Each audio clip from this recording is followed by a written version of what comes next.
नमस्कार, AB star news देख रहे हैं आप और बड़ी खबर में मैं हूं आपके साथ सोहन सिंह। बड़ी खबर में सबसे पहले बात करेंगे अरुणाचल से आ रही बड़ी खबर की। चीता हेलीकॉप्टर क्रैश से जुड़ी ये बड़ी खबर सामने आ रही है। तो अरुणाचल में चीता हेलीकॉप्टर क्रैश से जुड़ी बड़ी खबर सामने आ रही है।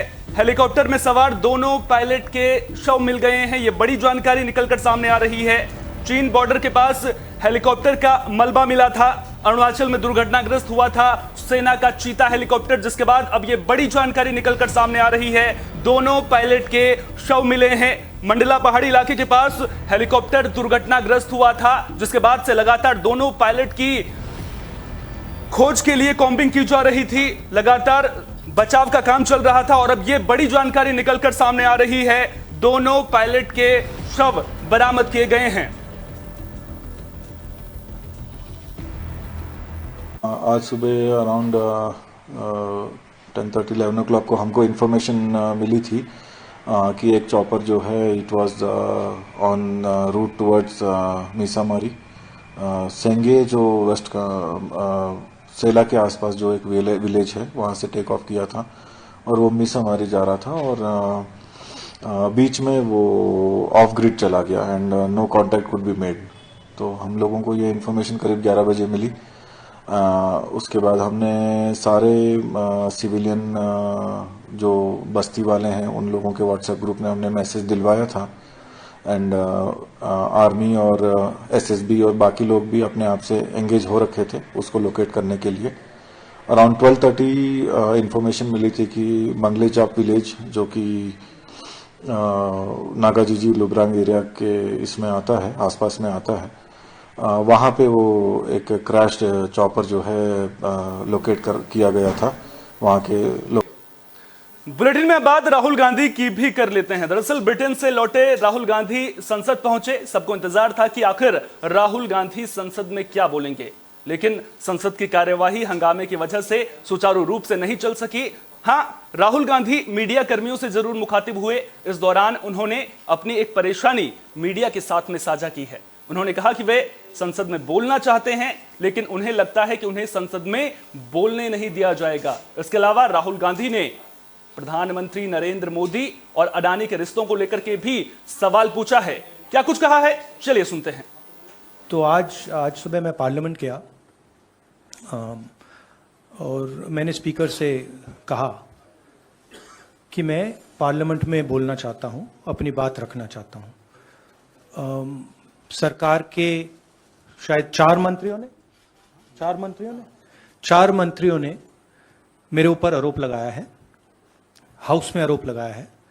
तो मेरा हक है कि मुझे पार्लियामेंट हाउस में अपनी बात रखनी देनी चाहिए।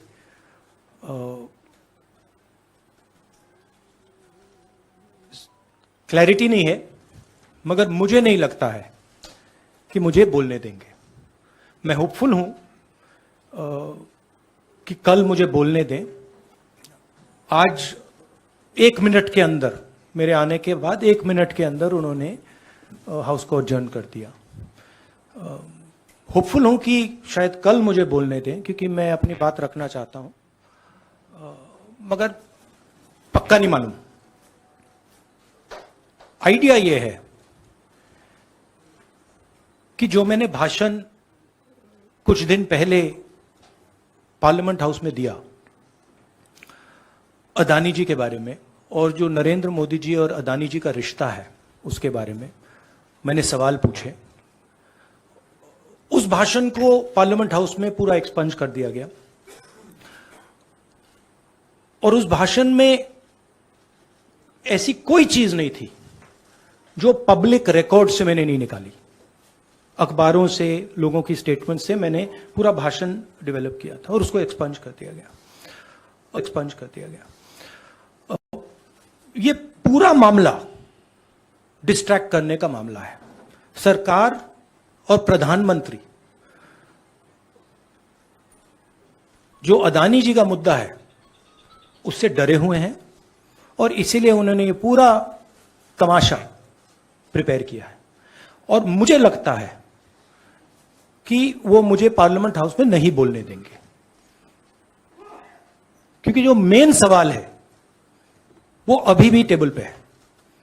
अदानी जी और प्रधानमंत्री का रिश्ता क्या है, जो डिफेंस कॉन्ट्रैक्ट्स अदानी जी को दिए जा रहे हैं वो क्यों दिए जा रहे हैं, जो श्रीलंका में बांग्लादेश में बात हुई है वो क्यों हुई, किसने की, ऑस्ट्रेलिया में जो प्रधानमंत्री जी और स्टेट बैंक के चेयरमैन और अदानी जी के साथ जो मीटिंग हुई वो क्यों हुई, उसमें क्या डिस्कस हुआ।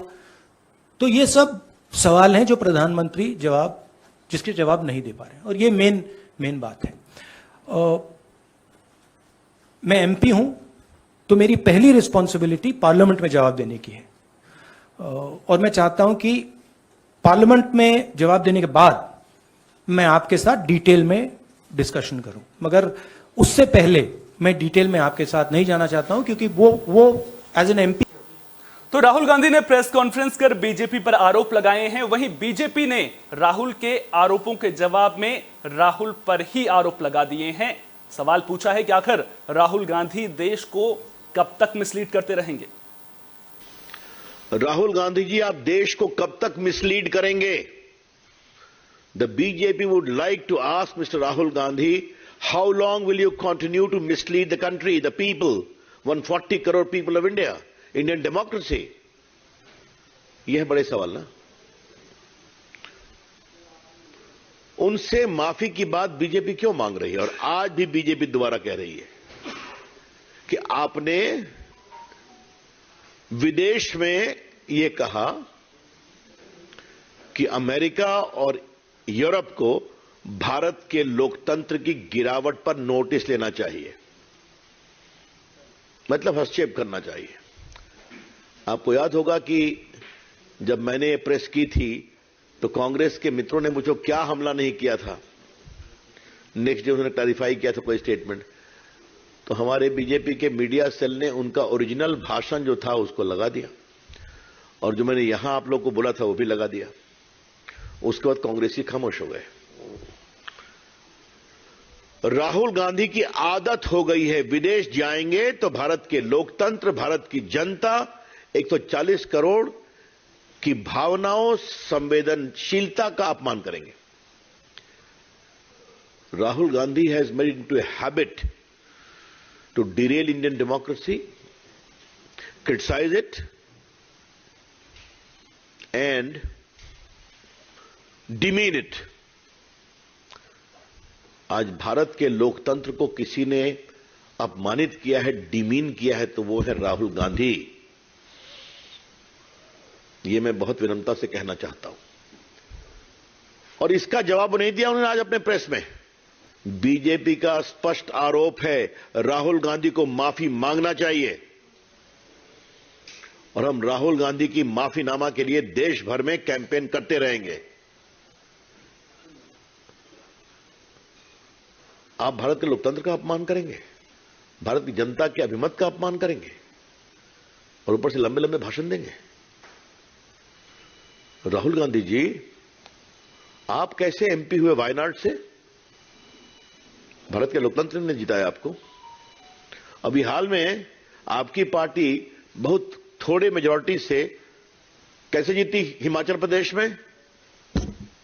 लोकतंत्र ने जिताया ना। तो आप जीत जाएं तो ठीक है, और बाकी सफाया हो गया आपका पूरे नॉर्थ ईस्ट में, तो वहां जाके विलाप करते हैं कि Indian democracy is under threat. आपको वोट नहीं मिलता तो आपके अपने कारनामों के कारण वोट नहीं मिलता, आपकी पार्टी के कारण। तो अडानी मामले और राहुल गांधी की माफी की मांग को लेकर संसद के बाहर आरोप प्रत्यारोप की राजनीति खूब चल रही है, वहीं संसद में भी इन मुद्दों को लेकर के खूब हंगामा देखने को मिल रहा है। संसद के दोनों सदनों लोकसभा और राज्यसभा में कार्यवाही के दौरान चौथे दिन भी खूब हंगामा बरपा। राहुल गांधी के लंदन में दिए बयानों को लेकर बीजेपी राहुल गांधी की माफी की मांग पर अड़ी रही, वहीं विपक्षी सांसद अडानी मामले में जेपीसी की मांग को लेकर हंगामा करते नजर आए। विपक्षी सांसदों ने सवाल पूछा कि आखिर पीएम मोदी और अडानी के बीच रिश्ता क्या है। इस टकराव के साथ ही लोकसभा और राज्यसभा की कार्यवाही गुरुवार को पूरे दिन के लिए स्थगित कर दी गई। इस बीच ब्रिटेन से लौटे राहुल गांधी भी संसद पहुंचे, लेकिन हंगामे की वजह से कार्यवाही सुचारू रूप से नहीं चल सकी। वहीं दूसरी ओर अडानी मामले में जेपीसी की मांग को लेकर विपक्षी सांसदों ने मानव श्रृंखला भी बनाई। कांग्रेस अध्यक्ष मल्लिकार्जुन खड़गे ने सवाल पूछा कि आखिर सरकार जेपीसी से क्यों डर रही है। कुछ दिनों पहले यहीं संसद के भीतर प्रधानमंत्री जी ने एक टिप्पणी की थी। हम सब गलतफहमी से यह मान गए कि प्रधानमंत्री अपने लिए कह रहे थे। उन्होंने कहा था कि एक आदमी सब पर भारी हो। हमने सोचा वो अपने लिए बात कर रहे हैं, क्योंकि हमेशा प्रधानमंत्री अपने लिए ही ज्यादा बात करते हैं, आई मी माई सेल्फ प्राइम मिनिस्टर। लेकिन अब समझ में आ रहा है कि वो टिप्पणी उन्होंने अपने लिए नहीं की थी, रिंग मास्टर गोगो के लिए की थी। कौन है ये ring master Gogo? Ring master Gogo उनके दोस्त हैं गौतम अडानी। ये टिप्पणी गौतम अडानी के लिए की थी। वो एक आदमी, वो एक दोस्त पूरे हिंदुस्तान पर भारी हो गया, हिंदुस्तान की कैबिनेट पर भारी हो गया, हिंदुस्तान की संसद पर भारी हो गया। और वैसे हम उनको धन्यवाद भी देना चाहते हैं गौतम अडानी जी को। गौतम अडानी जी की वजह से देश के नौजवानों को रोजगार मिला या नहीं मिला वो तो आप जानते हो। इस देश के कैबिनेट को जरूर रोजगार मिल गया, हर मंत्री को बोलने का मौका मिल गया। नहीं तो फीते भी प्रधानमंत्री काटते थे, श्रेय भी हर चीज का प्रधानमंत्री लेते थे। अब धन्यवाद हो गौतम अडानी जी का कि मंत्रियों को बोलने का मौका मिल रहा है। अगर वो देश को डुबाने का काम करेगा, देश को नुकसान कराने का काम करेगा, तो इस देश का नागरिक होने के नाते हम चुपचाप नहीं बैठ सकते हैं। और हम लोकतंत्र के मंदिर में देश के लिए काम करते हैं। उस लोकतंत्र के पार्लियामेंट के मेंबर होने के नाते अगर हम चुपचाप बैठेंगे, कोई देश को गाली देगा तो ये देश कभी माफ नहीं करेगा। देश ने देख लिया कांग्रेस के नेतृत्व को और देश ने नकार दिया है। तो देश के वासी अगर राहुल गांधी को, कांग्रेस पार्टी को सपोर्ट नहीं करते हैं तो ये हमारा गलती नहीं है, पार्लियामेंट का भी गलती नहीं है।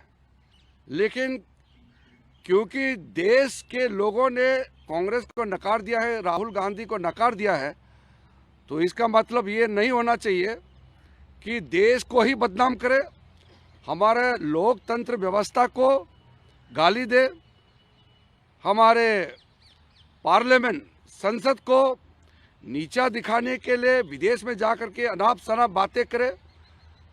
ये हम कभी भी मंजूर नहीं करेंगे। और तेजस्वी यादव सीबीआई के सामने 25 मार्च को पेश होंगे। दरअसल सीबीआई के समन को तेजस्वी यादव ने दिल्ली हाईकोर्ट में चुनौती दी थी। कोर्ट में सीबीआई ने यह साफ किया कि इस महीने तेजस्वी को गिरफ्तार नहीं किया जाएगा। बता दें कि इससे पहले सीबीआई तेजस्वी को पूछताछ के लिए 3 बार समन भेज चुकी है। सीबीआई ने तेजस्वी को 4 मार्च और 11 मार्च को पूछताछ के लिए बुलाया था, लेकिन तेजस्वी सीबीआई के सामने पेश नहीं हुए थे। 14 मार्च को भी तेजस्वी सीबीआई के सामने नहीं पहुंचे थे। बुधवार को दायर याचिका में तेजस्वी यादव ने कहा था कि वे जांच में पूरा सहयोग करने के लिए तैयार हैं। विधानसभा सत्र में शामिल होने का हवाला देते हुए उन्होंने सत्र खत्म होने तक का समय कोर्ट से मांगा था। तेजस्वी यादव ने याचिका में कहा था कि सीआरपीसी की धारा 160 के तहत नोटिस केवल उस व्यक्ति को जारी किया जा सकता है जो उस पुलिस थाने के स्थानीय अधिकार क्षेत्र के भीतर आता है। याचिकाकर्ता पटना बिहार का स्थायी निवासी है और सीबीआई ने समन जारी कर नई दिल्ली बुलाया है। इसलिए सीबीआई का नोटिस सीआरपीसी के प्रावधानों का उल्लंघन है, लेकिन अब उन्हें जांच एजेंसी के सामने 25 मार्च को पेश होना पड़ेगा।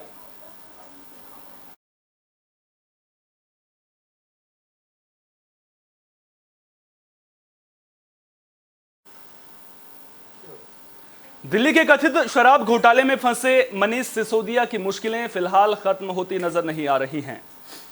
अब मनीष सिसोदिया के खिलाफ सीबीआई ने जासूसी मामले में केस दर्ज कर लिया है। एफआईआर के मुताबिक सिसोदिया समेत 6 लोगों के खिलाफ केस दर्ज किया गया है। सिसोदिया के अलावा जिन 5 और लोगों पर केस दर्ज किया गया है उनमें तत्कालीन vigilance secretary Sukesh Kumar Jain, retired DIG CISF and special advisor to CM and joint director feedback unit, retired joint deputy director Pradeep Kumar Punj, retired assistant commandant CISF Kshetrapal, Delhi CM के एडवाइजर गोपाल मोहन और एक अन्य का नाम भी शामिल है। बता दें कि 8 फरवरी को सीबीआई फीडबैक यूनिट के कथित जासूसी मामले में गृह मंत्रालय से सिसोदिया के खिलाफ मामला दर्ज करने की मांग की गई थी, जिसके बाद मंत्रालय ने सीबीआई को मुकदमा दर्ज करने के लिए मंजूरी भी दे दी थी। उसके बाद से ही यह आशंका जताई जा रही थी कि सीबीआई मनीष सिसोदिया के खिलाफ केस दर्ज कर सकती है। दरअसल दिल्ली में आम आदमी पार्टी के सत्ता में आने के बाद इस विभाग के तहत फीडबैक यूनिट बनाई गई थी। इस यूनिट पर जासूसी करने का आरोप लगा है।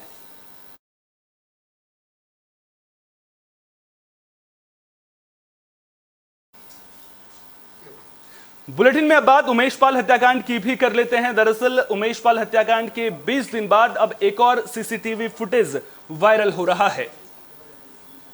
बाहर रोड का सीसीटीवी फुटेज तो आपने देखा ही होगा, लेकिन अब जो सीसीटीवी फुटेज सामने आया है वो गली का है और इस सीसीटीवी फुटेज में गोली लगने के बाद भी उमेश पाल माफिया अतीक के बेटे और शूटर असद से भिड़ता नजर आ रहा है, जिसके बाद आपको नजर आ रहा होगा कि कैसे असद वहां पर गिर जाता है और उमेश वहां से बचकर छिपने की कोशिश भी करता है। असद फिर से खड़ा होकर उमेश पर फायरिंग करता है, तभी मकान का गेट खोलकर बाहर निकली लड़की गोलीबारी देखकर वापस भाग आती है। वहीं उमेश गोली लगने के बाद गली में बने मकान में घुसने की कोशिश करता हुआ नजर आ रहा है। ये वो फुटेज है आप देख रहे हैं। प्रयागराज शूटआउट का एक और सीसीटीवी फुटेज सामने आया है। ये देखिए किस तरह से लड़की यहां से भागती हुई नजर आई थी।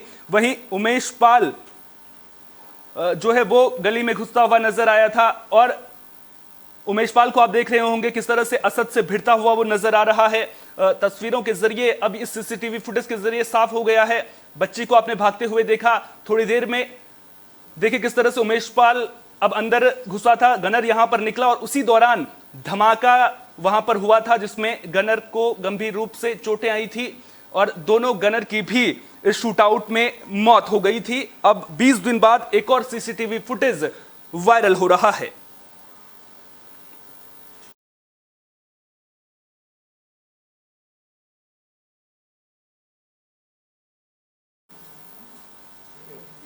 बुलेटिन के आखिर में बात मौसम की भी कर लेते हैं। दरअसल दिल्ली एनसीआर के लोगों के लिए अच्छी खबर सामने आ रही है।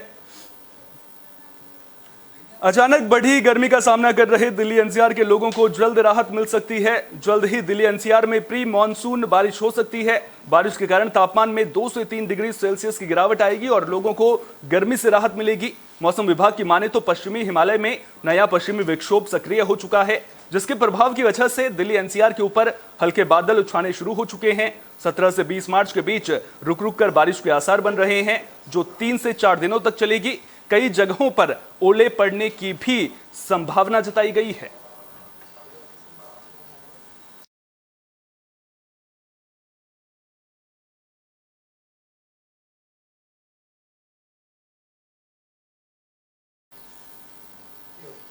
बड़ी खबरों में फिलहाल के लिए इतना ही। देश दुनिया की तमाम अहम खबरों के लिए बने रहिए AB स्टार न्यूज के साथ। फिलहाल दीजिए इजाजत, नमस्कार।